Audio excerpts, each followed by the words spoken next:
ለአያሌ ዓመታት የማውቀውን ጓደኛዬን ሃሮድ አቦትን ከጭንቀት እንዴት ነፃ ሆነህ ትኖራለህ ብዬ ስጠይቀው የሚከተለውን የማይረሳ ታሪክ ነገረኝ። ድሮ በጣም እጨነቅ ነበር። ጭንቀቴን ሁሉ እንዳስወግድ ያደረገኝ በ1934 ዓ.ም በምጽኦ ወራት በመንገድ ላይ ሲሄድ የገጠመኝ ትዕይንት ነው። ትዕይንቱ ከ10 ሰከንድ በላይ አልወሰደም። ሆኖም በእነኚህ 10 ሰከንዶች ባለፉት 10 ዓመታት ያላወቅኩትን የአኗኗር ዘዴ እንድማር አደረገኝ። ከዚህ በፊት ለ2 ዓመት ያህል በዚያ ከተማ ውስጥ ምግብ ሸቀጣሸቀጥ ሱቅ ነበረኝ። ይህ ሱቅ በጣም ስላስከሰረኝ ከባንክ ያለኝን ገንዘብ አውጥቼ እንዲጨርስ ብቻ ሳይሆን ለመክፈል 7 ዓመት የሚፈጅ ዕዳ ውስጥም ጨምሮኝ ነበር። እና ያንን ትዕይንት ያየሁት ወደ ካንሳስ ከተማ ሄጄ ስራ ለመፈለግ የሚረዳኝ ገንዘብ ለማግኘት በምጓዝበት ወቅት ነበር። ተስፋ ቆርጫለሁ፣ ግን በድንገት እግር የሌለው ሰው አየሁ።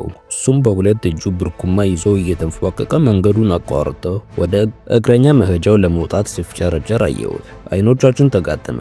ፈገግ ብሎ እንዲህ ሲል የሞቀ ሰላምታ ሰጠኝ። እንደምን አደሩ ጌታዬ? የዛሬው ቀን ደስ ይላል አይደል? ይህን ሰው ሳይ በጣም የታደልኩ መሆኔና አላግባብ እጨነቅ እንደነበር ተገነዘብኩ። 2 እግሮች አሉኝ፣ እንደ ልቤ መራመድ እችላለሁ። ስለ ራሴ በማዘን ያፈርኩ። ራሴንም እንዲህ አልኩት፣ ይህ ሰው ያለ እግር ደስተኛ ከሆነና በራሱ ከተማመነ እኔ እግር ያለኝ ሰው እንደሱ የማልሆንበት ምንም ምክንያት የለም። ወዲያው ኩራት በሰራ አካላቴ ተሰራጨ። ከባንኩ ልበደር ያሰብኩት 100 ብር ብቻ ነበር፣ ግን 200 ብር ለመጠየቅ ወሰንኩ። ወደ ካንሳስ የሚሄደው ስራ ባገኝ በማለት ነው ብዬ ለባንኩ ለመናገር አስቤ ነበር። አሁን ግን እርግጠኛ ሆኜ ስራ ለማግኘት ወደ ካንሳስ እንደሚሄድ ለመንገር ወሰንኩ። ብድሩንም ስራውንም አገኘው። ዛሬ በመጸዳጃ ክፍሌ ውስጥ ላይ የሚከተሉት ቃላት ተጽፎ ይገኛሉ። እግር የሌለው ሰው እስከማይ ድረስ ጫማ ስለሌለኝ ይከፋ ነበር። እነኚህንም ቃላት ጠዋት ኢመን ስላሽ አንባቸዋለሁ። በፓሲፊክ ውቅያኖስ ላይ ለ21 ቀናት ተስፋ የለሽ የወረበላ ኑሮ ያሳለፈው አንድ ጓደኛዬ ከዚያ ኑሮ ስላገኘው ትምህርት ሲናገር እንዲህ ይላል። ከዚያ ልምድ ያተረፍኩት አንድ ትልቅ ትምህርት የምትጠጣውን ንጹህ ውሃ፣ የምትበላውን ምግብ በፈለከው ሰዓት ካገኘ ስለምንም ነገር መጨነቅ እንደማይገባ ነው። ታይም መጽሔት በጦርነት ቆስሎ ሆስፒታል ስለገባ አንድ 50 አለቃ አንድ ጽሑፍ አቅርቦ ነበር። 50 አለቃው በቦምብ ፍንጣሪ ጉሮሮውን ተመቶ መናገር አይችልም ነበር። ይህ ሰው በጽሑፉ እሞት ይሆን ዶክተር ስል ጠየቀ። ዶክተሩም አትሞትም ብሎ መለሰለት። ወደፊትስ መናገር ይችል ይሆን ብሎ ጻፈ። የሐኪሙ መልስ አዎ የሚል ነበር። ቁስለኛው ይህን እንደሰማ የሚከተለውን ጻፈ። ታዲያ ምን ይፈጠር ብዬ ነው የሚጨነቀው? እስቲ አንተም አንዴ ረጋ ብልና ራሴን ጠይቅ።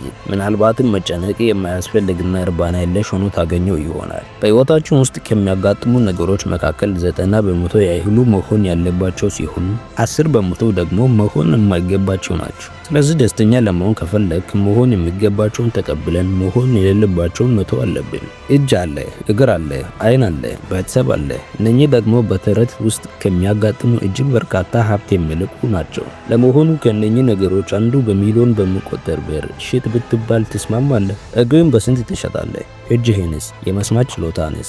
ልጆችህንስ? ለእነኚህ ነገሮች ዋጋ ተምንላቸውና የምታገኘውን ሀብት ደምር። ሀብታም አይደለህም? ሆኖም በዓለም ላይ የሚገኘውን የወርቅ ክምር ቢሰጡ እንኳ ከእነኚህ ነገሮች አንዷን አትሸጥም። ለእናንተ ተፈጥሮ ሰጠችን ጸጋ ለማየት ብንችል ሀብታም መሆናችን ስለምንገነዘብ ደስተኛ ሰዎች እንሆናለን። ለመሆኑ ተፈጥሮ ባደለችን ጸጋ እንረካለን? ባለመታደላችን አንረካም። ስለዚህ ጉዳይ ታዋቂው ፈላስፋ ሾፐንሃወር እንዲህ ይላል፣ ምን ጊዜም የምናስበው ያለንን ነገር ሳይሆን የሌለንን ነገር ነው። አዎ ይህ ስላለን ሳይሆን ስለሌለን ነገር ማሰባችን በምድራችን ላይ ያለ ትልቅ ትራጀዲ ነው። ምናልባት ከዚህ በፊት የተደረጉ ጦርነቶችና የተነሱ ወረርሽኞች ካደረሱ ስቃይ የበለጠ በምድራችን ላይ እንዲዳረስ ምክንያት ሆኗል። በዩኒቨርሲቲ ውስጥ የክፍል ጓደኛ የነበረችው ሉሲ ያጫወተችኝ ትዝ አለኝ። ኑሯ ሁሉ በመጣደፍ የተሞላ ነበር። በአንድ ወገን ኦርጋን ታጠና፣ በሌላ በኩል በአንድ የጤና ጣቢያ ውስጥ ትሰራ ነበር። ሙዚቃም ታስተምር ነበር። በዚህ ላይ ወደ ፓርቲዎችና ዳንስ ቤቶች መሄድ ነበረባት። ፈረስም ትጋልብ ነበር። አንድ ቀን ጠዋት ወደ መጸዳጃ ክፍሏ ስትሄድ ተዘለፍልፋ ወደቀች። የተጠራው ሐኪም ለ1 ዓመት ያህል ተኝተሽ ሙሉ እረፍት መውሰድ አለብሽ ብሎ አዘዛት። ሉሲም ደነገጠች፣ አለቀሰች።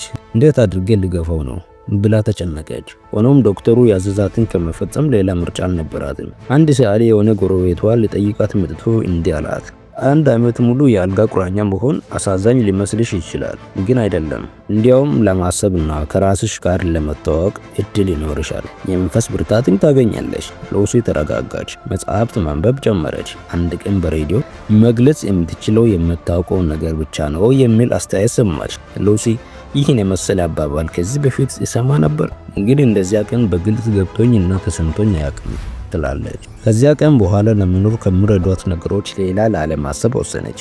ስለ ጤና፣ ስለ ደስታ ማሰብ ጀመረች። የማየት እና የመስማት ችሎታ አላት። ደስ የሚሉ ሙዚቃዎችን በሬዲዮ ትሰማለች። ሰፊ የማንበቢያ ጊዜ አላት። ጥሩ ምግብ ትመገባለች። ጥሩ ጓደኞች አሏት። ይህን ሁሉ አሰበች እና ደስተኛም ሆነች። ዛሬ ትላለች ሉሲ፣ ሞት አፋፍ መድረስን እስካውቅ ድረስ እንዴት መኖር እንደነበረብኝ አለመገንዘብን ሳስበው እፍረት ይሰማኛል።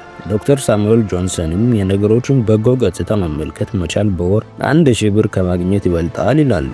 ይህን ያሉት ዶክተር ሳሙኤል ራሳቸው ለብዙ ዓመታት በመከፋት በመቆጨትና በመራብ የተሰቃዩና በመጨረሻም በአገሪቱ ውስጥ ከሚገኙ ደራሲያን የንግግር ችሎታ ያላቸው ሰዎች ሁሉ የበለጠ የተከበሩና የታፈሩ ሰው ለመሆን በቅተዋል። እናንተም ባለን ተደስተን መኖርን ባለመቻላችን ልናፍር ይገባናል። ጭንቀትን አስወግደን መኖር የምንፈልግ ከሆነ የሚከተለው መመሪያ እንመልከት። ችግሮቻችንን ሳይሆን ተፈጥሮ የለገሰችንን ጸጋ እናስብ። እስከዚህ ድረስ ስላዳመጣችሁን ከልብ አድርጌ አመሰግናለሁ። ጠቃሚ ሆኖ እንዳገኛችሁ ተስፋ አደርጋለሁ። የተሰማችሁን ስሜት ኮሜንት ላይ አስቀምጡልኝ፣ አነባዋለሁ፣ ሪፕላይም አደርጋለሁ። ለዚህ ቻናል አዲሶች ሰብስክራይብ በማድረግ ቤተሰብ ይሁኑ። ጠቃሚ የሆኑ ሀሳቦችን ታገኙበታላችሁ። ነባሮች ላይክ በማድረግ ለሌላው እንዲደርስ እናድርግ። ነገም በሌላ ሀሳብ እስክንገናኝ ቸር ሰንብቱ።